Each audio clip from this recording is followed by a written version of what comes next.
حاجه ليه؟ تمام يا فندم. انا بس كنت عايزه اتكلم معاك كده شويه. معلش يا ريهام، انا مش رايق دلوقتي. طب ما انا جايه عشان يعني خليك تبقى رايق، وبعدين يعني انا عايزه اطلب منك طلب. تعالى نخرج من الاوضه الخنيقه دي ونروح نقعد في اي حته عشان عندي ليك اخبار حلوه. طب خليها وقت تاني، انا ماليش مزاج دلوقتي. عليا دي عمل انت ايه؟ وبعدين انا ليا حقوق عليك اخ، الله لازم تخرجني ولا انا عايزه انحرف؟ انا كده هنحرف، هبص بره بقى. ها؟ انحرف ولا ايه؟ يلا قوم.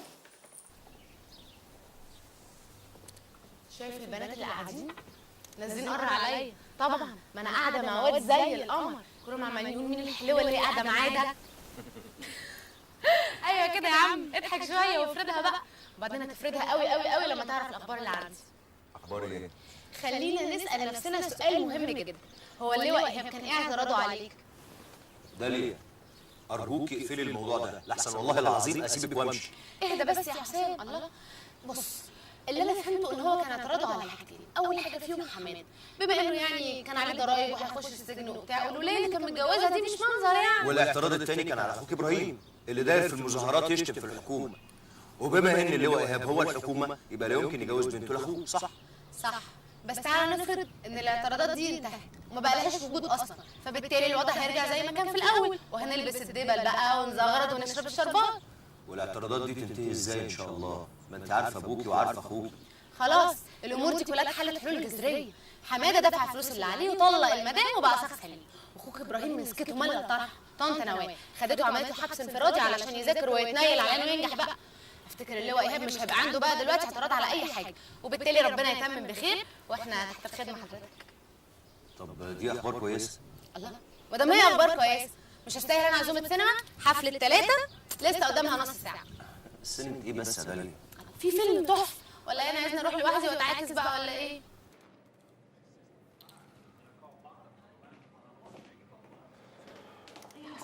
كل ده بتركن العربيه؟ البارك كان زحمه ومش لاقي مكان. طب يلا الفيلم بقى.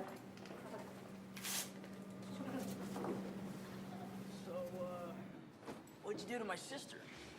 Nothing. That's not what I heard. I mean, that's not Miravet! the street. اهلا، ايه المفاجاه الحلوه دي؟ ده ميرفت يا حسام. Don't know why. اهلا يا باشا. Dumped. Cage the مش crap. بقول لك فيلم تحفه؟ Was there something about the scene I need to know? What I want to know is what an asshole like you did to my little sister to make her leave. ايه اللي انت عملتيه ده؟ And trust me. ما تعملش فيها متضايق قوي يعني. ركز ركز ركز في اللي جاي. How's your last partner doing? Gamble. You trust you too? You want to talk about this? Can you tell me about it? وانت كمان.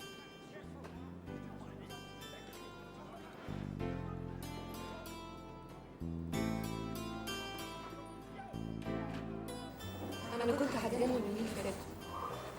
قلت معقوله حسام يبيعني بالسهوله دي؟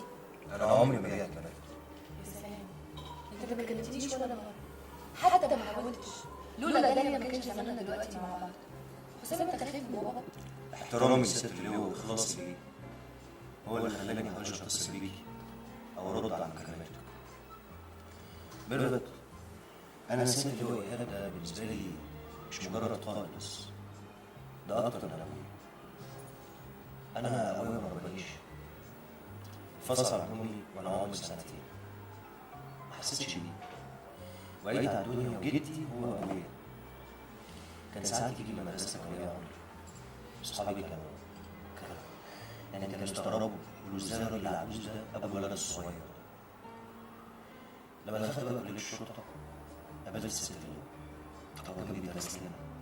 اول ما شفته اتمنيت ان الراجل ده يكون ابويا. الحمد لله انه ما كانش ابوه، ولا كان زماننا دلوقتي اخوات وباظت الجوازه. ايه ده بابا عمره طويل جدا. لا ما تخافش، وانا عبيطه يعني ولا ايه؟ الو. ايوه يا بابي. انا في ريستوران مع واحده صاحبتي بتغدى في المهندسين. لا يا بابا ما تخافش، ريستوران محترم جدا وشيك قوي. معلش بقى يا ست اللواء، اتغدى النهارده انت وماما، اوكي؟ ماشي، لا ما تخافش عليا. باي باي. ايه مالك دمك نشف كده ليه؟ انا اصلي ما بحبش اكذب على ست اللواء. هو انت اللي كدبت ولا انا اللي كدبت؟ انا على ما هروح بالليل المكتب عشان اسلم عليه. سلام عليه بس؟ وهدخل في الموضوع طبعا. عايزاك كده تخش عليه بقلب جامد، لحسن بابا بيحب كده. ربنا يسهل. ولو هي قلقانه منك ليه بس؟ عندك شويه عزة نفس يضيعوا بلد. لا والله ولا عايز نفسه ولا حاجه. انا هحكي والله هحكي. طب ماشي يلا بينا نعمل بروفه. انا سيادة اللواء وانت حساب. يلا اتفضل. نعم تيجي انت ولا ايه؟ هو انا استاجر اقعد كده قدام ست اللواء؟ لازم اكون واقف طبعا. ما تقوم تقف يا حضرة الظابط، هو حد منعك مثلا؟ تمام معلش. اهلا يا حسين يا ابني، اتفضل. ده انت ليكي هبه زي الولد بالظبط. سعادة اللواء انا طول فتره خدمتي اتعلمت من سيادتك حاجات كتيره قوي. هو انت هتضيع المقابله في اللي انت اتعلمته مني طول فتره خدمتك؟ خش في الموضوع على طول. حلمك بس عليا يا سياده اللواء. تعالى يا ابني تعالى حط الكابتشينو ده قدام سياده اللواء بسرعه. كم معلقة سكر؟ لسه سياده اللواء. كم معلقة سكر يا سيدي اللواء؟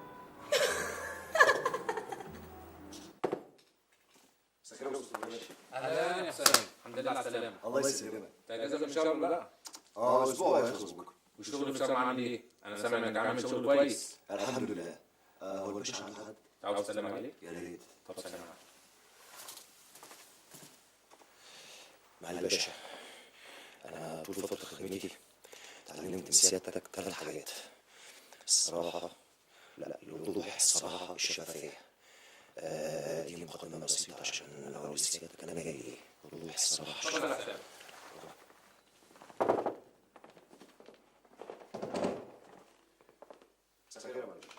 تعالى يا حسام. امر معلش.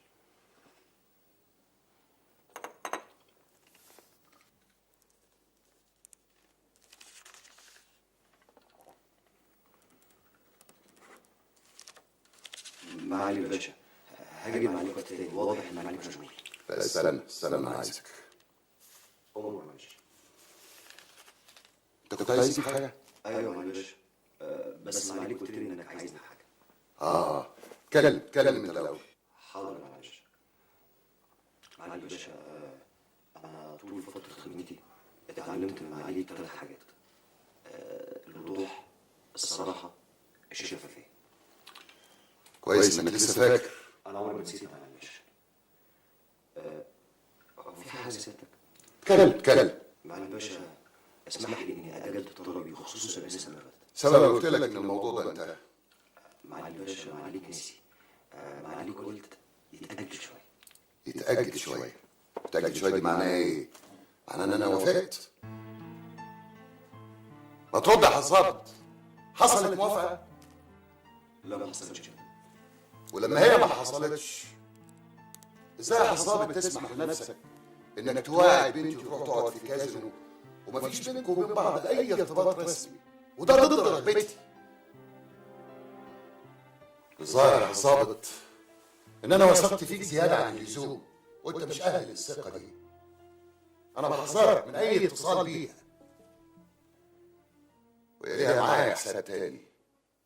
اتفضل.